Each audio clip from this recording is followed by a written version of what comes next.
Hello everyone, welcome to Exammate. আজকে আমরা সামনে যে ডাব্লিউবি কনস্টেবলের পরীক্ষা রয়েছে 30 নভেম্বর, সেখানে খুব ইম্পর্টেন্ট কিছু হিস্ট্রির কোয়েশ্চেন আলোচনা করব, যেগুলো পরীক্ষার জন্য খুবই ইম্পর্টেন্ট। প্রত্যেকটা টপিক থেকে rise of British power and resistance, কিভাবে ব্রিটিশ পাওয়ারগুলো উত্থান ঘটলো এবং তাদের কেউ বাধা দিল কিনা, ভারতের সমুদ্রপথে আগত প্রথম ইউরোপীয় কে ছিলেন, সেখানে প্রথম হচ্ছে ভাস্কো ডা গামা, আমরা জানি। এবং ভাস্কো ডা গামা কত সালে কালিকটে পৌঁছেছিল, সেটা হচ্ছে 1498। এখানে একটা সবচেয়ে গুরুত্বপূর্ণ কোশ্চিন আসে যে ভারতে যে ইউরোপীয় শক্তিগুলো আসে তাদের মধ্যে প্রথম কে আসে, যেমন পর্তুগিজ, ডাচ। তাহলে এই সিকোয়েন্সটা কি হবে? পর্তুগিজ, ডাচ, তারপরে হচ্ছে ইংরেজরা। এখান থেকে কোশ্চিনটা হয় যে প্রথম কে আসে, সেটা হচ্ছে পর্তুগিজ। ভাস্কো ডা গামা ভারতে যে আসে, সে রুটটা কোনটা ছিল, সেটা হচ্ছে by Cape of Good Hope, Africa থেকে ইন্ডিয়ার পথ। আলমেদিয়া ছিল প্রথম পর্তুগিজ গভর্নর যে ব্লু ওয়াটার পলিসি চালু করেছিল। ডাচরা ভারতে তাদের প্রথম কারখানা কোথায় স্থাপন করে? মাসুলিপট্টনম। ইংরেজ ইস্ট ইন্ডিয়া কোম্পানি প্রতিষ্ঠিত হয় 1600 খ্রিস্টাব্দে।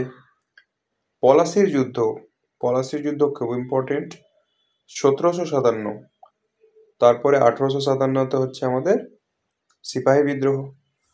তাহলে সালবাই 1700, এখানে কয়েকটি ইম্পর্টেন্ট ডেট রয়েছে। 1764, যেমন আমরা জানি বক্সারের যুদ্ধ হয়। 1782তে সালবাইয়ের চুক্তি হয়।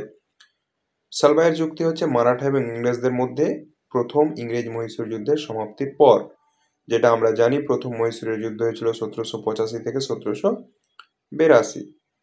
টিপু সুলতানের মৃত্যু 1799, চতুর্থ ইংরেজ-মহীশূর যুদ্ধের সমাপ্তি হয় এবং ব্রিটিশ শাসন এরপরে বিস্তার করতে শুরু করে। বক্সারের যুদ্ধ হয়েছিল ইংরেজদের সঙ্গে কার সঙ্গে?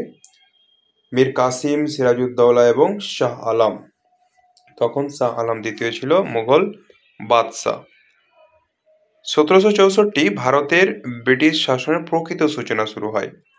মানে 1757 খ্রিস্টাব্দে যদিও পলাশির যুদ্ধে সিরাজউদ্দৌলাকে হারিয়ে ব্রিটিশরা তাদের শাসন গ্রহণ করেছিল, কিন্তু প্রকৃত শাসন বিস্তার করতে পেরেছিল 1764 পর।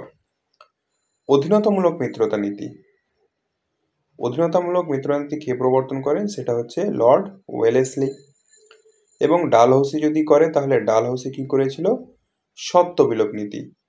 তাহলে অধীনতামূলক মিত্রতার নীতিটা কি? অধীনতামূলক মিত্রতার নীতি হচ্ছে যদি কোনো দেশীয় রাজাকে ইংরেজদের আর্মি রাখতে বাধ্য করা হতো এবং সেই আর্মিগুলোকে হেল্প করা হতো বা তাদের খরচ সম্পূর্ণ বহন করত সেই দেশীয় রাজা। একমাত্র তারা কি প্রদান করত? সিকিউরিটি। লর্ড ডালহৌসি কি করেছিল? সত্ত্ব বিলোপ নীতি। তাহলে সত্ত্ব বিলোপ নীতি কি? যদি কোনো দেশীয় রাজার কোনো উত্তরাধিকারী না থাকে, তাহলে তার সাম্রাজ্য হয়ে যাবে ইংরেজদের। লর্ড কর্নওয়ালিস কিসের জন্য বিখ্যাত? লর্ড কর্নওয়ালিস আমরা জানি চিরস্থায়ী বন্দোবস্ত, 1793। সত্ত্ববিলোপ নীতি কি, সেটা আমরা একটু আগেই দেখলাম। Annexation of state without legal here's, যাদের কোনো উত্তরাধিকারী নেই সেই সব রাজ্যকে গ্রাস করা। সত্ত্ববিলোপ নীতির মাধ্যমে ডালহৌসি প্রথম যে রাজ্যটিকে গ্রাস করেছিল সেটা হচ্ছে সাতারা। সাঁওতাল বিদ্রোহ কবে হয়? সাঁওতাল বিদ্রোহ হয় 1855 খ্রিস্টাব্দে। সাঁওতাল বিদ্রোহ সম্বন্ধে কয়েকটি ইম্পর্টেন্ট কোশ্চেন হচ্ছে, দামিনী কোহি একটি জায়গার নাম যেটা রাজমহল পাহাড় সংলগ্ন জায়গা। উলগোলার নামে পরিচিত কোন বিদ্রোহ? মুন্ডা বিদ্রোহ। এবং সাঁওতাল বিদ্রোহের দুজন নেতার নাম হচ্ছে সিধু ও কানু। 1857 সালের বিদ্রোহ শুরু হয়েছিল কোথায়? সেটা হচ্ছে মিরাট, 10ই মে মিরাট। এরপরে সোশিও কালচারাল অ্যান্ড অ্যাডমিনিস্ট্রেটিভ চেঞ্জেসের মধ্যে কি হচ্ছে, 1828 সালে ব্রহ্ম সমাজ। তাহলে একটা হচ্ছে ব্রহ্ম সভা এবং ব্রহ্ম সমাজ। যদিও ব্রহ্ম সমাজ 1829 বা 30 সালে প্রতিষ্ঠিত হয়েছিল, সেটা করেছিল অবশ্যই রাজা রামমোহন রায়। প্রথমে হচ্ছে আত্মীয় সভা, তারপরে ব্রহ্ম সভা, তারপরে ব্রহ্ম সমাজ, ব্রহ্ম সভা বা ব্রহ্ম সমাজ। বর্তমান ভারত কে লিখেছে? স্বামীজি, স্বামী বিবেকানন্দ। তাহলে স্বামী বিবেকানন্দ থেকে কয়েকটি ইম্পর্টেন্ট কোশ্চেন আমরা যদি দেখি, শিকাগো ধর্ম মহাসভা সম্মেলন যদি হয় তো সেটা হচ্ছে 1893 খ্রিস্টাব্দে, এবং রামকৃষ্ণ মিশনের প্রতিষ্ঠা হয় 1897 সালে। এরপরে রাজা রামমোহন রায় সম্বন্ধে আমরা দেখি, তিনি একটি বই লিখেছিলেন, সেটা হচ্ছে একেশ্বরবাদীদের প্রতি, ইংরেজিতে বলা হয় গিফট টু মনোথেইজম, এবং এর আরেকটি ভাষায়, সম্ভবত ফার্সি ভাষায় বলা হচ্ছে তোহফত উল মহিউদ্দিন। 1829 খ্রিস্টাব্দে লর্ড বেন্টিংকের সহায়তায় সতী প্রথা রদ করেন। রাজা রামমোহন রায়কে রাজা উপাধি দান করেন দ্বিতীয় আকবর। আর্য সমাজ এবং ব্যাক টু বেদা, এখানে দয়ানন্দ সরস্বতী রয়েছে। দয়ানন্দ সরস্বতী সম্বন্ধে আমরা দুটি জিনিস জেনে রাখবো। তিনি একটি স্লোগান দিয়েছিলেন যেটা হচ্ছে ব্যাক টু বেদা, চলো বেদের দিকে ফিরে যাই, এবং আর্য সমাজের প্রতিষ্ঠাতা। কোন সমাজ সংস্কারককে ভারতীয় নবজাগরণের জনক বলা হয়? ভারতীয় নবজাগরণের জনক রাজা রামমোহন রায়। স্বামী বিবেকানন্দ কোন সালে রামকৃষ্ণ মিশন প্রতিষ্ঠা করেন? এখনই দেখলাম 97। আর্য সমাজ দেখলাম, দয়ানন্দ সরস্বতী। স্থায়ী বা চিরস্থায়ী বন্দোবস্ত প্রবর্তন করেছিলেন, একটু আগে আমরা প্রথম দিকে দেখলাম 1793 খ্রিস্টাব্দে লর্ড কর্নওয়ালিস। তিনি পুলিশ সিস্টেম চালু করেছিলেন। রায়তওয়ারি ব্যবস্থা কোথায় হয়েছে বা চালু ছিল? সেটা হচ্ছে মাদ্রাজ এবং বোম্বে। অ্যাকচুয়ালি দুটো ব্যবস্থা ছিল, রায়তওয়ারি এবং মহালওয়ারি। যদি মহলওয়ারি বলা হয় সেটা হচ্ছে north western Province and Punjab, অর্থাৎ নর্থ ইন্ডিয়া, এবং রায়তওয়ারি হচ্ছে সাউথ ইন্ডিয়া। ল্যাপস অর্থাৎ ডক্ট্রাইন অফ ল্যাপস, ডক্ট্রাইন অফ ল্যাপস বা সত্য বিলোপ নীতি আমরা একটু আগে আলোচনা করলাম। কোনো দেশীয় রাজার যদি কোনো উত্তরাধিকার না থাকে তাহলে সেটা হয়ে যায়, সেই সাম্রাজ্যটা দখল করে নিত ব্রিটিশরা। সেটা শুরু করেছিল লর্ড ডালহাউসি। তোমাদের অবশ্যই এই দুটো আলাদা করে মনে রাখতে হবে। লর্ড ওয়েলেসলি করেছিল অধীনতামূলক মিত্রতা নীতি, ওয়েলেসলি অধীনতা, এবং ডালহাউসি হচ্ছে সত্য বিলোপ নীতি। ইংরেজি শিক্ষা আইন পাস হয়েছিল কত সালে? 1835। কেন ইম্পর্টেন্ট? এই 1835 খ্রিস্টাব্দে একটি মেকলে মিনিট বলে পাবলিশ হয়েছিল, যে হায়ার এডুকেশনের জন্য স্টাডি যে ল্যাঙ্গুয়েজটা হবে সেটা হবে ইংলিশ। সেখানে একটা আর্গুমেন্টের মাধ্যমে মেকেলে সেখানে জয়যুক্ত হয় এবং ইংরেজি শিক্ষা চালু হয়, অর্থাৎ ভাষা ল্যাঙ্গুয়েজ হয়ে যায় ইংরেজি। 1835 সাল, খুব ইম্পর্টেন্ট। ভার্নাকুলার প্রেস অ্যাক্ট কে পাস করেছিল? ভার্নাকুলার প্রেস অ্যাক্ট 1878, সেটা হচ্ছে লর্ড লিটন। এখানে কয়েকটি যে আমাদের তখনকার গভর্নর জেনারেলদের নামগুলো মনে রাখতে হবে, যে লর্ড মেও, Lord Northbrook, Lord Liton, Lord Ripon, এদের প্রত্যেকজনের যে সিকোয়েন্স রয়েছে 1876 থেকে 80, 80 থেকে 84, বা 1869 to 72, 72 to 76 Lord Northbrook, 76 to 80 Lord Liton, and 80 to 84 Lord Ripon. তাহলে 1878 খ্রিস্টাব্দে ভার্নাকুলার প্রেস অ্যাক্ট কে পাস করে? 10 নম্বর, 10-এর এ, লর্ড লিটন। নাট্যাভিনয় নিয়ন্ত্রণ আইন কে করেছিল? Lord Northbrook. সেটা হয়েছিল 76 সালে।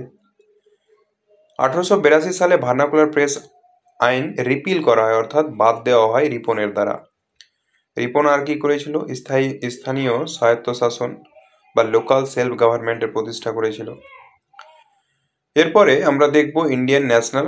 তাছাড়া লর্ড রিপনের কালে ফ্যাক্টরি আইন সম্বন্ধে আমরা জানতে পারি। ফ্যাক্টরি আইন হয়েছিল সম্ভবত 1881 সালে। ইন্ডিয়ান ন্যাশনাল মুভমেন্ট, ভারতীয় জাতীয় কংগ্রেসের প্রতিষ্ঠা। ভারতীয় জাতীয় কংগ্রেসের প্রতিষ্ঠা হয় 1885 সালে। বি, 1885 সালে ভারতীয় জাতীয় কংগ্রেস প্রতিষ্ঠা করেন কে? Alan Octavian Hume. এখানে বিভিন্ন কমেন্ট রয়েছে। কেউ হিউম ডাফরিন ষড়যন্ত্র বলেছেন, কেউ মাইক্রোস্কোপিক অণুবীক্ষণ যন্ত্রের সাহায্যে দেখা যায় না বলেছেন। এটা বম্বেতে হয়েছিল 1885 সালে গোকুল দাস তেজপাল কলেজে। পুনেতে হওয়ার কথা ছিল, সেখানে প্লেগ হয়ে যাওয়ায় সেখানে আর হয়নি। ভারতীয় জাতীয় কংগ্রেসের প্রথম সভাপতি কে ছিলেন? সেটা হচ্ছে উমেশ চন্দ্র ব্যানার্জি। তাহলে এখান থেকে ভারতীয় জাতীয় কংগ্রেসের খুব ইম্পর্টেন্ট কয়েকটি লাইন বা ইম্পর্টেন্ট পয়েন্ট হচ্ছে, ভারতীয় জাতীয় কংগ্রেসের প্রথম মুসলিম প্রেসিডেন্ট ছিল বদরুদ্দিন তৈয়বজি। ভারতীয় জাতীয় কংগ্রেসের প্রথম ব্রিটিশ ছিল প্রেসিডেন্ট জর্জ ইউল। এবং ভারতীয় জাতীয় কংগ্রেস যখন স্বাধীনতার সময় 1947 খ্রিস্টাব্দ, সেই সময় ভারতীয় জাতীয় কংগ্রেসের প্রেসিডেন্ট ছিল জেবি কৃপালানি। আরও দুটি খুব ইম্পর্টেন্ট কোশ্চিন যেটা অবশ্যই ভুল হয়ে যায়। প্রথম মহিলা সভাপতি ভারতীয় জাতীয় কংগ্রেসের, সেটা হচ্ছে শ্রীমতী অ্যানি বেসান্ত। এবং প্রথম ভারতীয় মহিলা সভাপতি সরোজিনী নাইডু। জানার পরেও ভুল হয়ে যায়, তাহলে আমাদের মনে রাখতে হবে ইন্ডিয়ান ন্যাশনাল কংগ্রেসের প্রথম সভাপতি Shrimati Annie Besant. Indian national কংগ্রেসের ইন্ডিয়ান ওমেন প্রেসিডেন্ট হচ্ছে সরোজিনী নাইডু। বঙ্গভঙ্গ কবে হয়েছিল? 1905। এখান থেকে কোশ্চিন আসে, বঙ্গভঙ্গ করেছিলেন মানে বঙ্গভঙ্গের সময় তখন ভাইসরয় ছিল লর্ড কার্জন। 1911 সালে তীব্র জনবিক্ষোভের কারণে বঙ্গভঙ্গ বাতিল হয়, অর্থাৎ বাতিল করা হয়।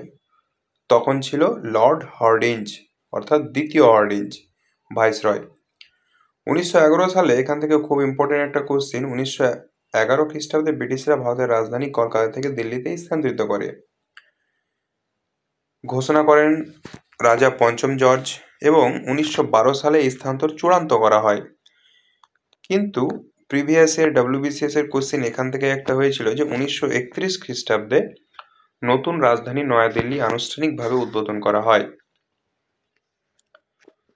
লর্ড আরউইনের সময়। স্বদেশী আন্দোলন শুরু হয়েছিল কোন কোন কার প্রতিবাদে? সেটা হচ্ছে পার্টিশন অফ বেঙ্গল, অর্থাৎ বঙ্গভঙ্গ।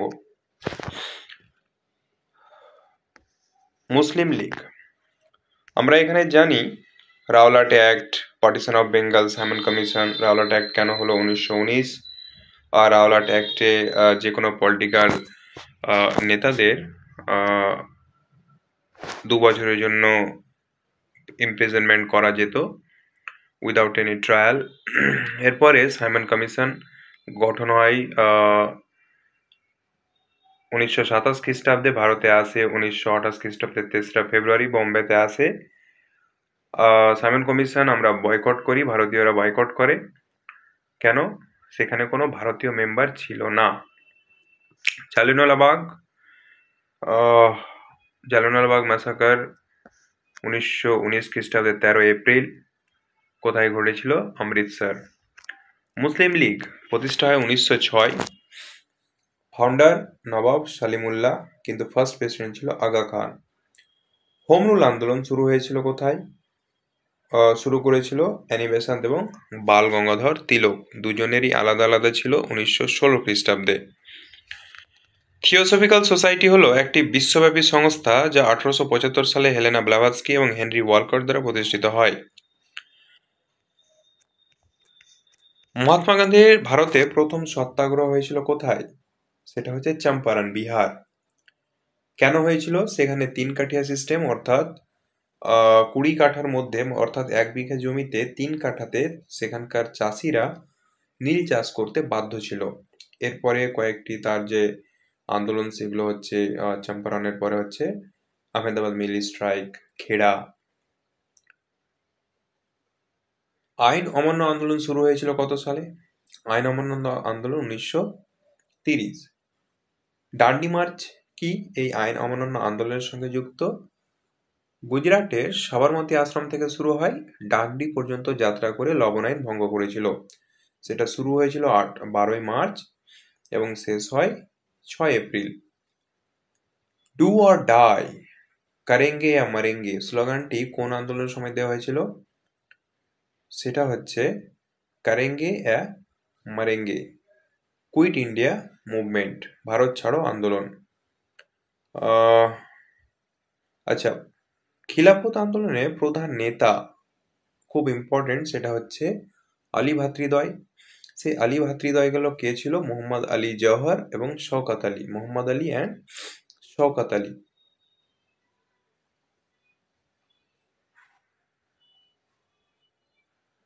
কংগ্রেসের কোন অধিবেশনে পূর্ণ স্বরাজ ঘোষণা হয়েছিল? কংগ্রেসের লাহোর অধিবেশন 1929। ক্রিপস মিশন ভারতে আসে কবে? ক্রিপস মিশন ভারতে আসে 1942 সালে। তাহলে ক্রিপস মিশনের সদস্যদের মধ্যে সর্বোচ্চ ইম্পর্টেন্ট কারা ছিল বা যারা ছিলেন? Sir Stafford Cripps, Lord Pethick Lawrence and A V Alexander নেতৃত্ব দিয়েছিলেন হচ্ছে ক্রিপস মিশনের স্যার স্ট্যাফোর্ড ক্রিপস। ভারতের স্বাধীনতার সময় ব্রিটিশ প্রধানমন্ত্রী কে ছিলেন? Clement Attlee. ভারতের এখান থেকে দুই একটি খুব ইম্পর্টেন্ট কোশ্চেন যদি আমরা দেখি, যেটা গুলিয়ে যায়। ভারতের স্বাধীনতার সময় লর্ড মাউন্টব্যাটেন ছিলেন ব্রিটিশ ভারতের শেষ ভাইসরয় এবং স্বাধীন ভারতের প্রথম গভর্নর জেনারেল। এবং স্বাধীন ভারতের প্রথম গভর্নর জেনারেলের পর ভারতীয় যদি হন, তাহলে প্রথম ভারতীয় গভর্নর জেনারেল হচ্ছে সি রাজাগোপালাচারী। ভারত ছাড়ো আন্দোলন শুরু হয়েছিল কত সালে? 1942 সালে। ক্যাবিনেট মিশন পরিকল্পনা বা ক্যাবিনেট মিশন ভারতে আসে 1946। মাউন্টব্যাটেন পরিকল্পনা প্রস্তাবিত করেছিল কেন? Partition to India into India and Pakistan, দুটো দেশে ভাগ করা। ভারত স্বাধীনতা আইন পাস হয় কবে? জুলাই 1947, 18 জুলাই। স্বাধীন ভারতের প্রথম গভর্নর জেনারেল কে ছিলেন? দেখলাম আমরা। ভারত তার সংবিধান গ্রহণ করে কত সালে? 26শে নভেম্বর 1949। কিন্তু যদি বলি কার্যকারী কবে হয়, তাহলে 26শে জানুয়ারি। প্রত্যেকবারই এই ধরনের কোশ্চেন থাকে পরীক্ষায়। স্বাধীন ভারতের প্রথম সাধারণ নির্বাচন কবে হয়? স্বাধীন ভারতের প্রথম সাধারণ নির্বাচন 1951-52। এখান থেকে আরো ইম্পর্টেন্ট কোশ্চেন হচ্ছে ভারতীয় সংবিধানের প্রথম সংশোধন কবে হয়? 1951 সালে। সেটা হচ্ছে নবম শিডিউল রিলেটেড। ভারতের পরিকল্পনা কমিশন গঠিত হয়েছিল 1950 সালে।